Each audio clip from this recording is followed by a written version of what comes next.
there, how's it hanging? The name is Boland, and I am a vault dweller. Well, I used to be, at least. You see, my vault became terribly irradiated, and I have become a mere husk of the man I once was, turned into the green booger you see before you. But that is exactly why today I plan on starting my very own vault. Within this narrow valley here and these gigantic mountains, I am going to dig myself out a home that will stand the test of time. It seems like that's going to be a while for me since I no longer age like before. There's danger lurking around every corner of the planet, and it is populated with factions who do and always will want to kill us, except for the NCR, of course. But our survival is going to be incredibly tough, almost as tough as you trying to play along with all the outdated mods that I have installed. Good luck. I will give you a little tip from my experience trying to set this up though. If you're going to use the Regrowth Wastelands mod, make sure that you don't have it installed, generate your world and your colony, and then install the mod, and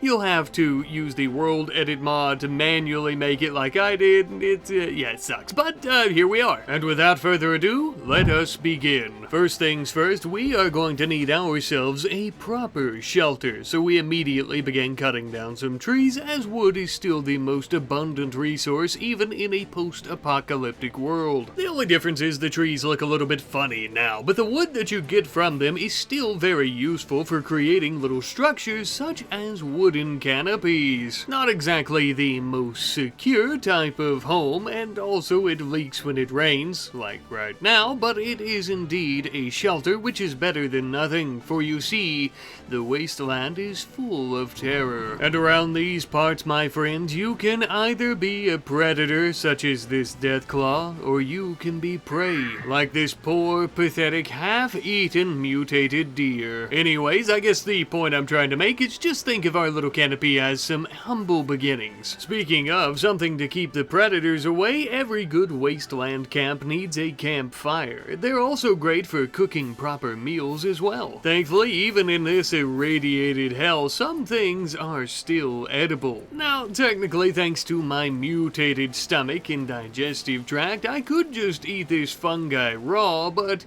even a ghoul such as myself prefers a good cooked meal instead. And now, after a hard day's work, it's time for a quick little snooze. Even in one day, we have accomplished quite a bit. I think we are going to do big things here, my friends, big things. Speaking of, the very next day, we immediately got to work on mining out what is going to be our vault in the mountainside. Now, of course, this is just the very beginning, and it is going to be an absolutely massive vault.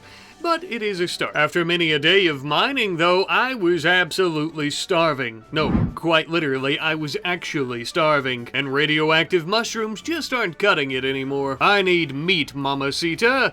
Lucky enough for me, we just so happened to start our mining right in a giant steel vein, the perfect material for a nice sharp knife. Now, with this bodacious blade in my possession, we can hunt some wasteland critters for food.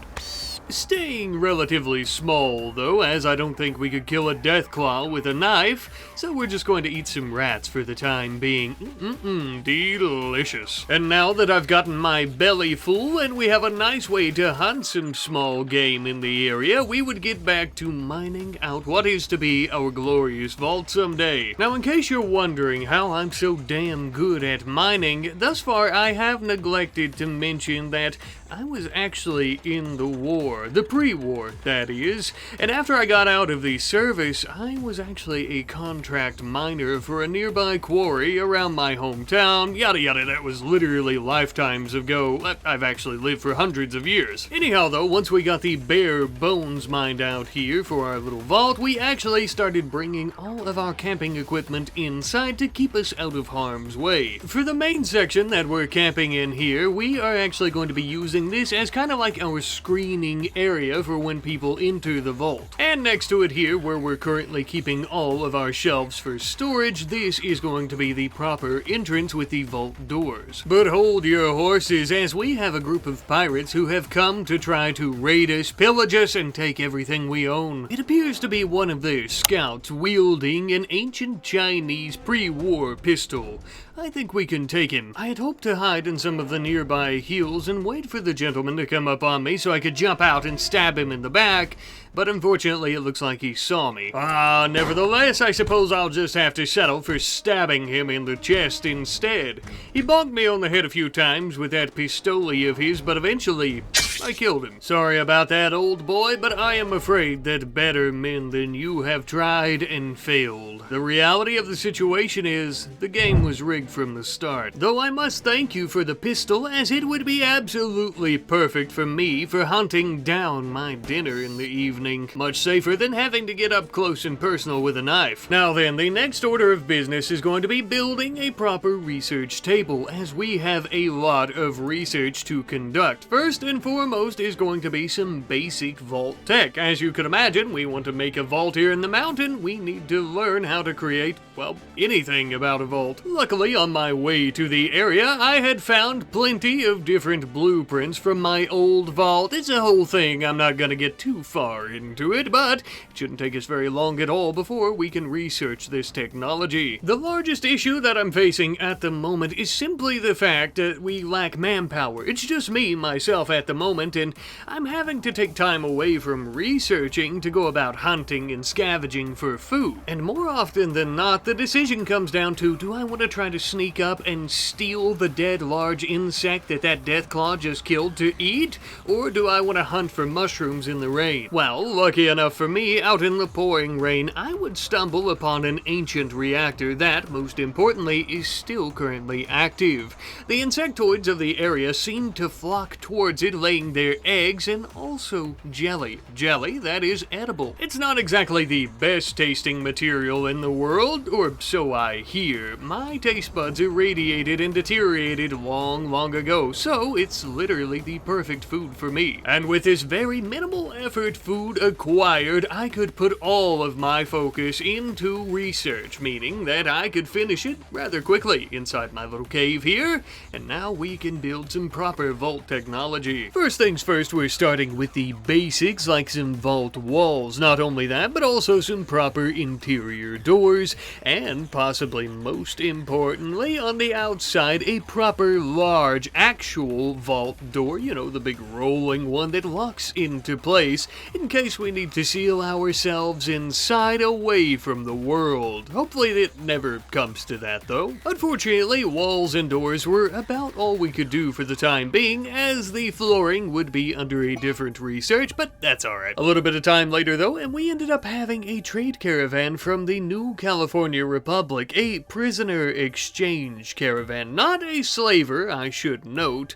but they do happen to sell prisoners. Realistically, the only difference is that we wouldn't purchase a slave. This person here, as you can see, Darcy, that we've bought, is not a slave. They are a free man. But also they're our free man. Apparently Darcy got into a bit of a scrap in a casino or something like that and chewed a man's nose off.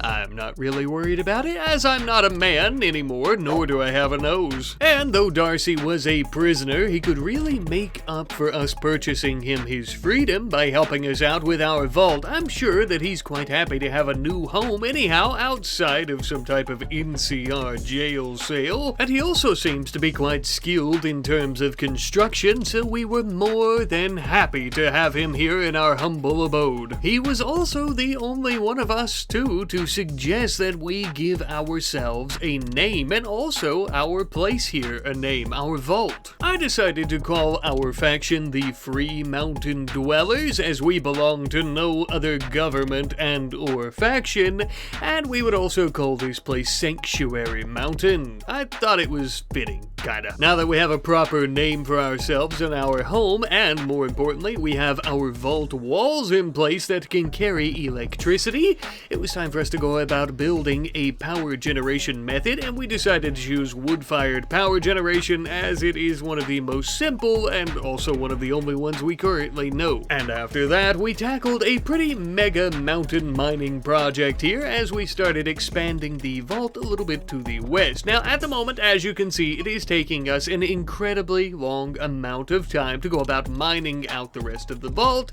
As we get more people, obviously this won't take near as long, but for now we kinda just have to deal with it. But as we were mining out our vault, we ended up having a group of raiders arriving, though it does appear to only be one gentleman with a handsome bandana and an even more handsome pipe rifle. Something tells me he hasn't come to join our settlement, but we would still leave our doors wide open for him, baiting the trap. Once we managed to get the poor dumb animal to walk into our dining room, we both began attacking him, stabbing him into his sides and thus into his lungs, filling them with blood, and yeah, we killed him. Not only did he drop a good bit of medicine, but also that beautiful pipe rifle. Don't mind if we do. Ah, Darcy, every day we become stronger, and as does our glorious dream of building a perfect vault. Speaking of, it's time for some more Vault Tech research. This time we're going to be working on Vault Tech furniture. Not only is it a prerequisite for many other types of different Vault Tech research and whatever, but also because this is the one where we can do some flooring, which is a very basic necessity. In the meantime, as Boland is researching this technology to help us create our perfect Utopia vault, we also have Darcy creating some basic scrap furniture like a bed and end tables and also some dressers. As one might imagine, there is plenty of scrap metal from all the pre-war machines and what have you, and all the disastrous ruins all over the place, so we might as well put them to good use. Simply temporary furniture though, of course, strictly until we can get our hands on the blueprints for the good stuff. At one point though, I noticed a death claw laying out in the wasteland, very injured, bruised all to pieces, from humans it would seem, and I also noticed two strangers lying dead. That makes more sense. These humans appear to have been part of a New California Republic, NCR for short, trade caravan that was walking through the area. We're somewhat unfamiliar with the NCR, to be honest with you, but if they can manage to simply damage a Deathclaw from one of their trade caravans, they might be quite the partner to ally with in the future. But I suppose we'll talk politics at a later time. As for right now, we have a lot of work to do before we can even consider doing any type of allying with any other factions. We need to work on some proper bedrooms for our vault here, and that's exactly what we're doing. Just a couple of them for the time being for myself and Darcy. We find it best not to research, cook, eat, and also sleep all in the same room. Sometime later, and we finally finished up our extensive research into Vault Tech furniture. Oh, glorious days! We can finally begin building some floors all throughout our vault. It just so happens that all these walls and flooring really only require steel, which is just so grand for us, as we just so happen to run into a great big steel vein as we were mining this out.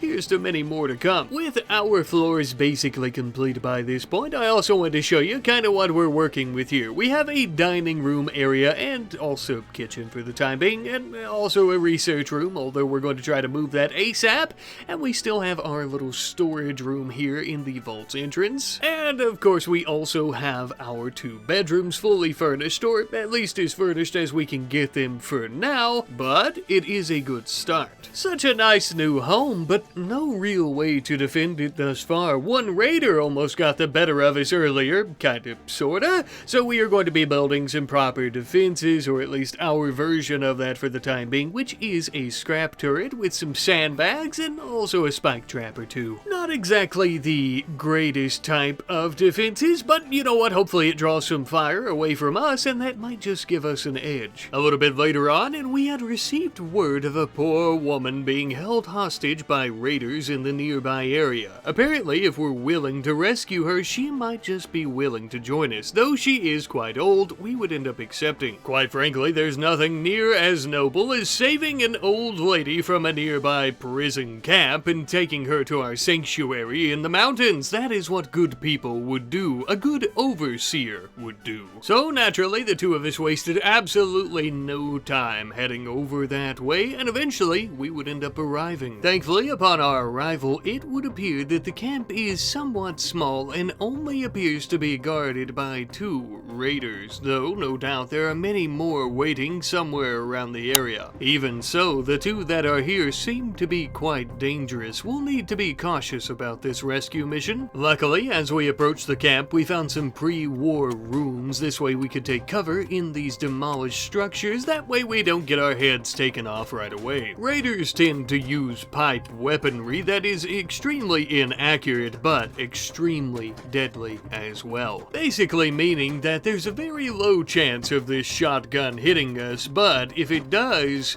we had better start digging a hole real quick. However, that being said, it looks like that won't be the case after all. We had managed to kill the more armored raider, so we done the only thing that we really could. We sent Darcy up there to strip his corpse and to quickly put on his metallic armor, picking up his pipe shotgun, giving us an opportunity to distract the other as he did so. Once Darcy finally had this tainted armor on, he could rush down to the ghoul by the name of Pan and blast her right between the eyes with the shotgun, finishing this fight once and for all. Now, under normal circumstances, a ghoul raider like this should be stabbed in the head several times until they stop moving, but a good overseer sees potential in second chances where others don't. So, instead of killing her, we've decided to tend to her wounds, and we're going to take her back to our vault for a good old second chance. And as for the elderly captive, we offered her our assistance and offered to let her join us at the vault as well, which she quickly accepted. Ah, yes, we are going to become one great big dysfunctional vault family. I can't wait. Now, not only would this mission end up in us getting 2 new potential best pals, but we would also have plenty of food from the bandit camp as well. The unfortunate part is most of this is going to rot if we don't eat it sometime soon, so we would need to finish a lot of these meals on the way back home, but luckily a lot of the canned food would do for some time, so we would be able to store that. Speaking of, we would arrive finally back to our sanctuary mountain sometime later, and we immediately stored Pan, the ghoul prisoner, in, well, our hallway. We don't have any other rooms at the moment, so this will have to suffice. Now that we're finally back home and we've really got things up and off the ground, I think that we need to start growing some proper crops. Up until this point, we've mostly relied on hunting, but that takes a lot of time.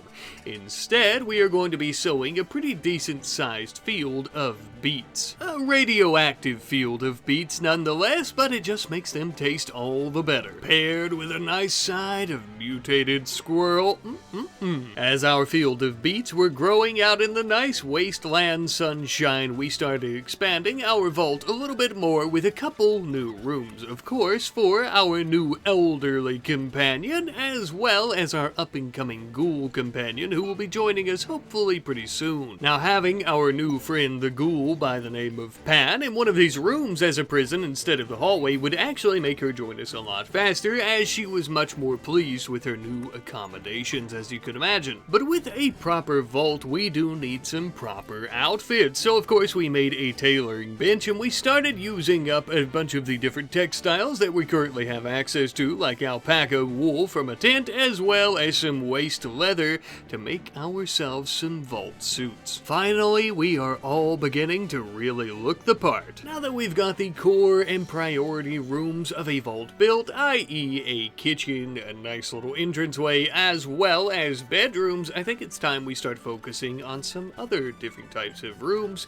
such as a storage room. At the moment, as you well know, we are keeping all of our earthly possessions in our entrance, which is no bueno. If for some reason we were to seal ourselves inside, and I don't know, somebody were to rip the door off its hinges, which would be very difficult for them, they would be able to take all of our things, which we don't want to happen. So, at the moment, we're going to make our storage room right next to our bedrooms, and I think this is good, not only because we're currently going to be keeping weapons in there so we could get to them quickly if needed, but it'll also help us out with constructing and other things since all the resources we need are right there. As we were toiling away inside the vault though day and night, we ended up hearing a bit of commotion in a nearby valley. It would appear that a group of super mutants and a group from the NCR were having something of a quarrel, and it was during this time that we got a peek at some NCR power armor. Highly impressive. And with that, I suppose it would come as no surprise for me to tell you that they absolutely destroyed these super mutants and Nightkin,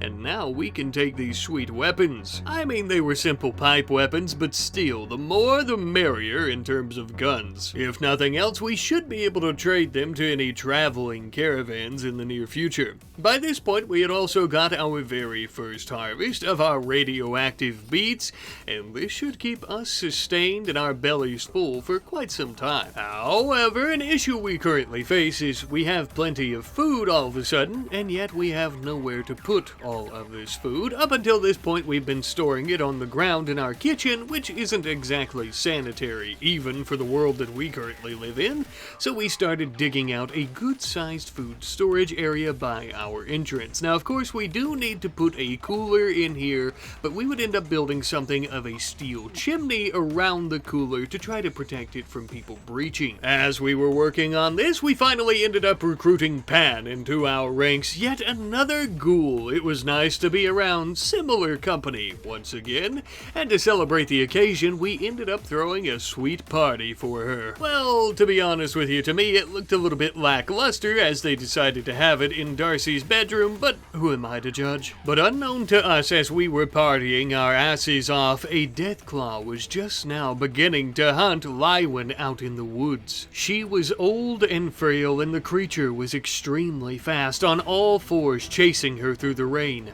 She was far from home, and we wouldn't be able to make it in time, it seemed. She went for a shortcut around a pond to try to get away from the creature, but alas, it would end up catching her, pinning her to the ground with its large claws, ripping and tearing her apart, inevitably killing her. It was eating one of her limbs when we came upon it and began opening fire. Thankfully, a lucky shot from our shotgun into the creature's eyes seemed to have stunned it long enough for us to get an upper hand in running away. We rushed all the way back to our vault. We immediately sealed ourselves inside just as we had worried we would have to do. The creature began beating on our scrap turret, eventually destroying it, but thankfully one of our spike traps ended up taking it out.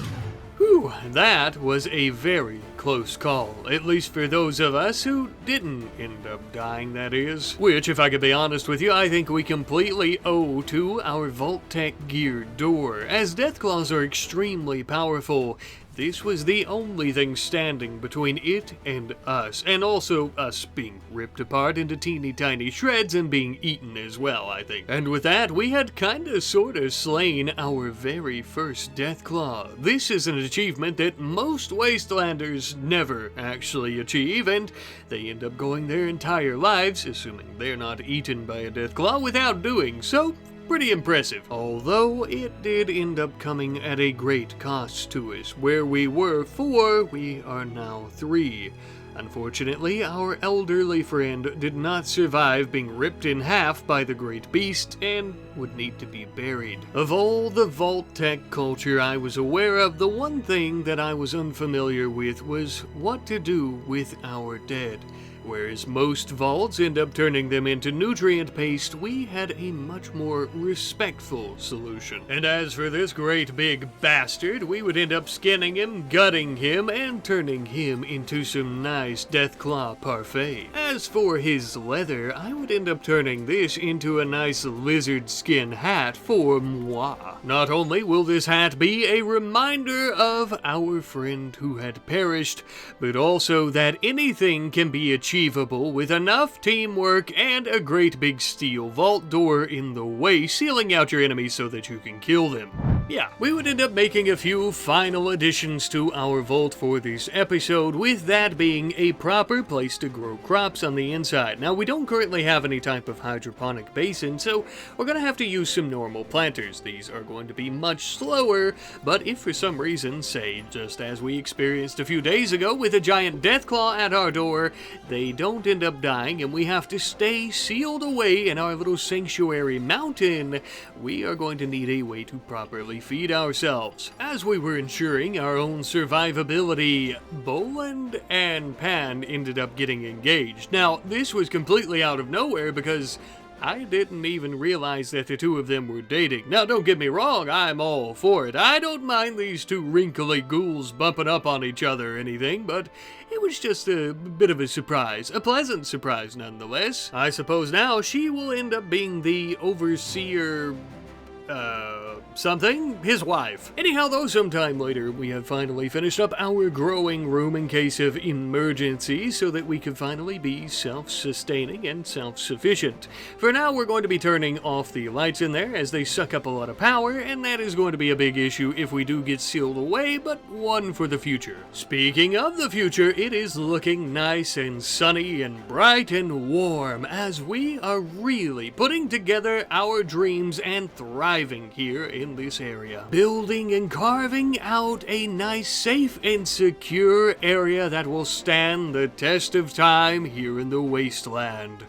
Or we hope, at least. But before our first episode ends here, I did want to put a few finishing touches on the front of our vault before I ended up forgetting and we get attacked next episode, so I ended up building a couple more scrap turrets out front with plenty more spike traps, not only for Deathclaws or other vicious wildlife, you could say, but of course for super mutants and raiders and many other threats that are sure to come. And with that, I'm fairly sure we could fend off anything that the waste and its unpleasant occupants could throw at us now. Our safe and secure home finally built, and our future secure as well. But this is simply the very beginning, as there is much, much, much more for us to achieve. But until then, I'll see you later. Hello, I just wanted to pop in at the end of the video here and say thank you all ever so much for watching today's episode, the very first episode of what is hopefully going to be a pretty decently long series, maybe not only where we're building a vault here, but just in general with Fallout RimWorld. You guys know I love to do shared universes, and I do currently have quite a few that are getting a little bit hard to to juggle them all at once, but I'm really excited, and I almost really want to do that here because I love Fallout, and you know, this is just always really fun. It's always a blast. So we might end up doing that here, where we have a RimWorld cinematic universe, connected universe in the with the Fallout mods. So if that's something you guys like, if this series does really well, I think that's something we might end up doing, and I'll just have to find a way to juggle them all at once. But once again, thank you guys ever so much for watching. I do truly hope that you've enjoyed. If you wouldn't mind giving old Rat Daddy here a like and a sub, and all that other great stuff that everybody else begs you to do on their videos, I would appreciate it, but if not, hey, it's okay, you don't have to. But again, thank you for watching. I hope to see you next time. Goodbye.